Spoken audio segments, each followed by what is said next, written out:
안녕하십니까, 알림이 황희두입니다. 시작하기에 앞서 국민의힘에 또 헛발질 차는 소식을 먼저 전해드리겠습니다. 조용익 부천시장을 향해서 정치적 중립을 지키라 하고 한국만화영상진흥원장을 향해선 즉각 사퇴하라고 목소리를 높이며 저렇게 쇼를 벌이고 있는 건데요. 저게 왜 저러냐? 조용익 부천시장이 최근 윤석열차 논란을 두고 창작의 자유를 보장해야 된다, 지연은 하되 간섭은 하지 말라던 김대중 전 대통령의 철학이 와닿는다, 이런 메시지를 냈기 때문입니다. 무엇보다 국민의힘 본인들이 정치적 중립 타령할 자격이 있습니까? 그리고 지난 영상에서 말씀드렸듯이 원작자도 절대 표절이 아니다, 풍자한 걸 두고 저렇게 비난하는 거가 오히려 우려된다, 이런 메시지를 내지 않았습니까? 그런데 이런 식으로 쇼를 하고 있으니 얼마나 국민의힘이 답도 없는 행보를 걸어가는 건지 쉽게 알 수 있는 거죠. 최근 진중권 씨는 이준석 전 대표를 쫓아낸 국민의힘을 두고 장례찬 같은 사람 가지고 되겠냐, 이런 목소리를 내고 있는데요. 틀린 말도 아니지만 진중권 씨 본인이 뭐라고 여기저기 훈수 두는 겁니까? 아직까지도 전문가 행세하는 게 웃길 따름이고요. 최근 추경호 부총리의 망언이 터졌죠. 부자 감세라는 비판이 일자 대기업을 부자로 프레이밍하는 인식부터 동의 안 한다는 건데요.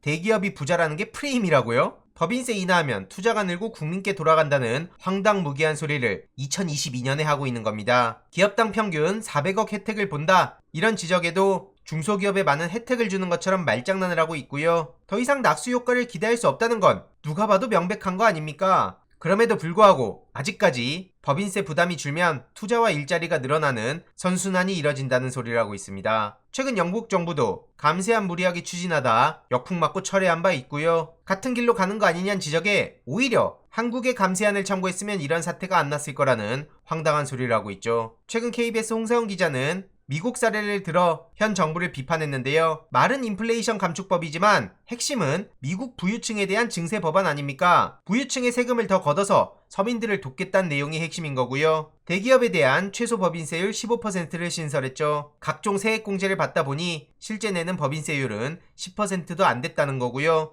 주가를 올리기 위해 자사주를 매입하는 경우에도 매입 금액의 1%를 과세하기로 했습니다. 이런 방법들을 통해 부유층에게서 약 1,000조 원을 더 걷고 서민계층의 복지 비용에 쓰겠다는 건데, 지금 대한민국 정부와는 정반대로 가는 거죠. 평소에 그렇게 친미 타령하더니 뒤통수나 맞고 정반대의 길을 가고 있고, 이게 뭐 하는 겁니까? 심지어 쌀값 보장을 요구하는 목소리는 외면하고 있는데요. 최근 상주에 방문하자 상주 농민들이 윤석열 대통령에게 제발 목소리 좀 들어달라며 거리로 나선 겁니다. 그런데 경찰벽에 가로막혀서 접근이 막혔고요. MB때가 떠오르네요. 민주당에선 양곡관리법 통과를 강하게 푸시하는 중인데 현 정부 여당에선 이걸 막고 있는 상황이죠. 이에 많은 시민들도 이래놓고 돌아서면 또 국민의힘 찍지 않냐, 이런 반응도 나오고 있는데, TK 지역에서 민주당을 지지하시는 분들, 그리고 덮어놓고 국민의힘을 찍지 않는 사람들을 설득할 수 있는 방법, 이걸 계속 고민하고 설득할 필요가 있어 보입니다. 무엇보다 현장 목소리 외면할 거면 도대체 왜 현장을 가냐, 이런 따끔한 지적도 많은 공감을 받고 있고요. 이렇게 서민들과 약자들은 죽어가고 있는데 윤석열 대통령과 그 주변을 보면 정말 다른 세상을 살아가는 것 같습니다. 최근 대통령실 재산 1위로 알려진 김동조 비서관이 조세 회피했다는 의혹이 드러났습니다.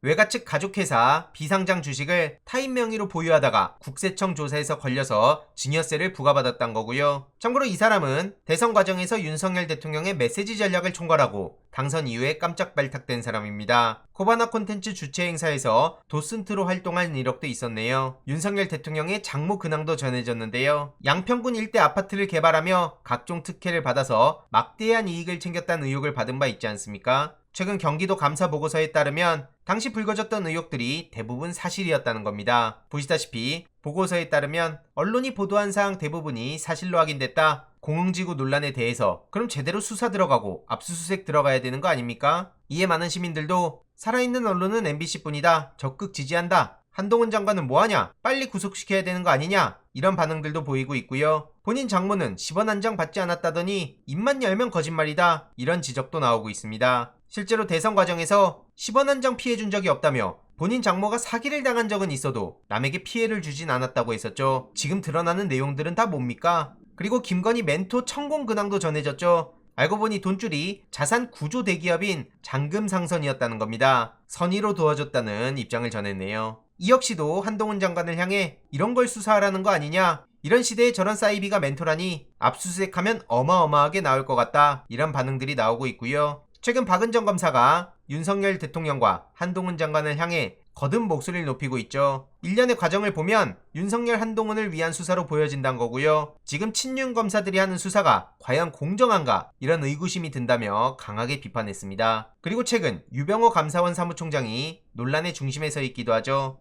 실세로 알려진 유병호 씨의 평소 업무 스타일을 파악할 수 있는 내부 문서를 입수했다는 겁니다. 본인이 정리한 성공 노하우가 제시돼 있다는 거고요. 쉽게 말하면 고래사냥, 즉 큰 인물과 큰 사건을 잡으란 메시지를 자주 강조했다는 겁니다. 본인의 업적을 소개하며 직원들에게 당장 네이버 검색부터 해봐라 그러면서 자기의 정보를 적극 찾아보라고도 권유하는데요. 죄다 저런 사람들밖에 없는 게 참 윤석열 정부의 인력 풀과 그 한계를 보여주는 것 같고요. 추가적인 소식 계속 전해드리도록 하겠습니다. 이번 내용도 유익했다면 구독, 좋아요, 알림 설정, 멤버십 가입 정말 큰 힘이 된다는 점 말씀드리고 싶습니다. 이번 내용도 주위에 널리 공유 부탁드립니다.